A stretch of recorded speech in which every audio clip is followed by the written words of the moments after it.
Okay, 10th class next part पढ़ना है हमें आज पीएच स्केल के बारे में। पीएच स्केल सोरेसन ने 1909 में एक स्केल डिवाइस की जिसके अंदर हम लोग पता लगाते हैं गिवन जो एसिड है वो कितना एसिडिक है, कितना मीन्स उसकी स्ट्रेंथ को नापा जाता है। तो पीएच को मैं यहां लिख सकता हूं पावर ऑफ हाइड्रोजन आयन या फिर percentage of H plus ion, वो बताएगा मेरे को पीएच स्केल। तो ये पीएच स्केल 1909 के अंदर सोरेसन ने डिस्क्राइब किया था और इस स्केल के अंदर है जर्नल में बता दूं 0 से लेकर 14 तक ऐसे नंबरिंग है, बिल्कुल बीचों बीच 7 है। अगर किसी सब्सटेंस की पीएच वैल्यू 7 है तो वो न्यूट्रल होगा। जैसे जैसे इसकी वैल्यू पीएच वैल्यू की जो वैल्यू है वो डिक्रीज होती जाएगी, मीन है वो एसिडिक होगा। और जैसे जैसे पीएच वैल्यू बढ़ती जाएगी वो सॉल्यूशन है या वो जो सब्सटेंस है वो होगा बेसिक।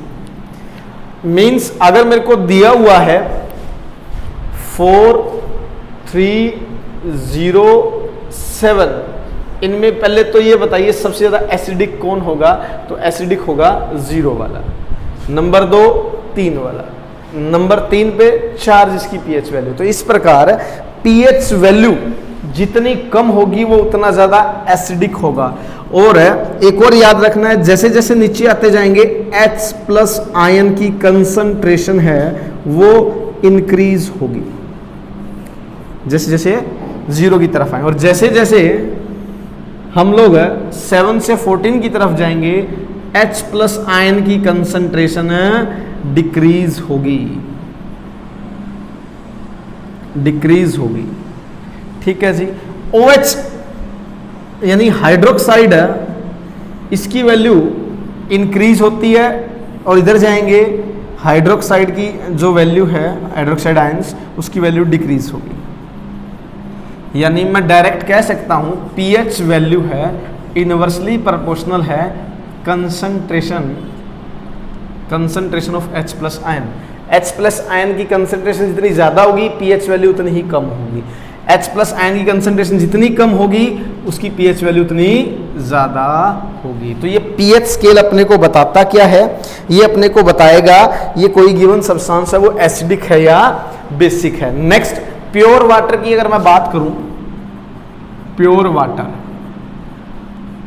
पीएच वैल्यू होती है 7 और इसके अंदर है H प्लस और हाइड्रोक्साइड आयन है, दोनों इक्वल होंगे। प्योर वाटर क्या होंगे? इक्वल होंगे। तो सिंपल सी डेफिनेशन अगर आपको पीएच स्केल के बारे में पूछ ले तो एक डिवाइस मतलब एक स्केल है जिसके ऊपर है नंबरिंग लिखी हुई है, वो अपने को बताता है कोई भी जो सब्सटेंस जो दिया गया है वो एसिडिक है या बेसिक है। जितनी कम होगी पीएच वैल्यू वो उतना ज़्यादा एसिडिक होगा। नेक्स्ट इसके बाद यूनिवर्सल इंडिकेटर्स में कलर दिए हुए हैं वो भी मैं लिख देता हूं। वैसे लिखना कि याद रखना है 0 वाला रेड कलर होगा, डार्क रेड, जिसकी वैल्यू 1 होगी पीएच वैल्यू। लिटमस पेपर को डिप किया और रेड कलर बिल्कुल रेड आ गया तो वो क्या होगी? इसकी पीएच वैल्यू 0 होगी। और ऑरेंज रेड आ जाए 0 और 1 2 इनकी भी क्या होगी? ये बिल्कुल रेड होगा, ये थोड़ा सा हल्का रेड होगा, ये दोनों में रेडिश कलर कम हो जाएगा 1 और 2 पीएच वैल्यू वाले में। और 3 और 4 पीएच वैल्यू होगी, इसमें ऑरेंज रेड और इसमें ऑरेंज कलर, इस प्रकार से। ठीक है, बाकी बहुत सारे गिवन है वो आप पढ़ लोगे, आपसे हो जाएगा, कोई प्रॉब्लम नहीं है। हाँ, कुछ एक सब्सटेंस है जिनकी पीएच वैल्यू गिवन है, जिसमें से सबसे मेन आपको याद रखना है, एक तो मिल्क की याद रखनी है 6.5 होती है, मिल्क की याद रखनी है 6.5 होती है। और ब्लड की याद रखनी है 7.4, ब्लड की याद रखनी है 7.4 होती है पीएच वैल्यू। इसके अलावा कंसंट्रेटेड HCl की पूछ ले, कंसंट्रेटेड HCl या कंसंट्रेटेड सल्फ्यूरिक एसिड पूछ ले, इन दोनों की वैल्यू होती है 0, pH वैल्यू होगी इनकी 0।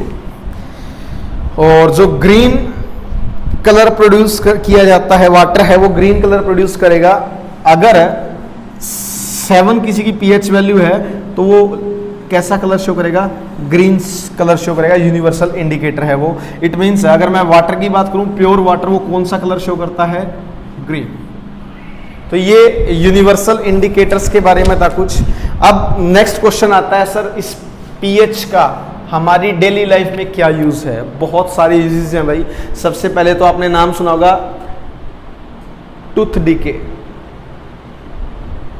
हमारे दांत खराब हो जाते हैं। उसका कारण क्या है, क्योंकि जब भी हम खाना खाते हैं, खाना खाने के बाद ब्रश नहीं करते तो हमारे मुंह के अंदर एक बैक्टीरिया है, वो एसिड प्रोड्यूस करता है और वो एसिड धीरे धीरे धीरे धीरे टीथ का जो ऊपर एनिमल पार्ट है उसको डिस्ट्रॉय कर देता है और पल्प कैविटी तक, पल्प है जो पल्प कैविटी, उसके अंदर तक कैविटी बना देगा। और नेक्स्ट टाइम जब भी खाना खाओगे तो वो खाना नर्व और ब्लड इंपल्स को टच करता है, जिसकी वजह से आपको पेन महसूस होगा। इसीलिए हम लोग खाना खाने के बाद ब्रश करते हैं। क्यों? क्योंकि उस जो टूथब्रश में जो टूथपेस्ट है उसके अंदर होता है बेटा बेसिक, वो होता है बेसिक इन नेचर, और मुंह के अंदर प्रेजेंट है एसिड। एसिड और बेस दोनों मिलकर न्यूट्रलाइज हो जाएंगे। दूसरा, हम लोग खाना खाते हैं, इनडाइजेशन हो जाता है कई बार, उस दौरान हम क्या लेते हैं, इनो वगैरह लेते हैं, वो भी क्या करता है, न्यूट्रलाइजेशन रिएक्शन करता है। बहुत सारे एनिमल्स ऐसे हैं जो बाइट करते हैं तो वो अपना एक एसिड रिलीज कर देते हैं स्किन के अंदर, जिसकी वजह से हमें फिर प्रॉब्लम होती है, जलन हो जाती है, इन्फ्लामेशन हो जाती है। जनरली हिस्टामाइन के कारण होता है ऐसा इन्फ्लामेशन, लेकिन वो एसिड रिलीज करते हैं। जैसे हमने आंट पढ़ा था, आंट स्टिंग, आंट स्टिंग में कौन सा एसिड था, आंट स्टिंग में फॉर्मिक एसिड था। तो उसको न्यूट्रलाइज करने के लिए आप बेस लगा सकते हो, टूथपेस्ट का यूज कर सकते हो।